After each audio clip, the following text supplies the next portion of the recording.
СДСМ не се откажува од брзи избори во услови кога статистиките покажуваат зголемен број на заболени од коронавирус. Подготвени се за компромис за изборен датум, но само уште 9 дена. Владеачката партија смета дека е можен договор додека трае вонредната состојба. По 30 мај, според социјалдемократите, продолжуваат да течат законските рокови за избори на 21 јуни.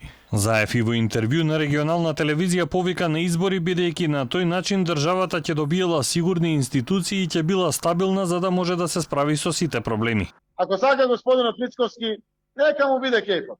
Еве Зоран Заев ја измисли короната. Отиде во Кина, во Вухан. Ја го измисли вирусот, го зарази в целиот свет, ја зарази и Република Северна Македонија и преку тоа еве спречи тој да дига народ на протести и еве да не се одржат изборите.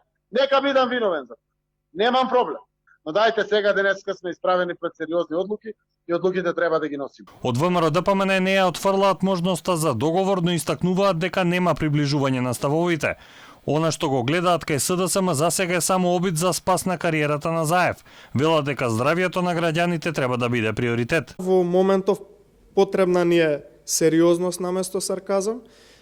Сериозност затоа што ова е сериозно време каде што секојдневно гинат луѓе, а не да си поигрува со судбината на луѓето и чувствата на луѓето, на сопствените граѓани со ваков сарказам. Простор за јули наместо јуни остава и лидерот на Беса Билал Касами. ВМРО ДПМН ги предложи 23 и 30 август и 13 септември.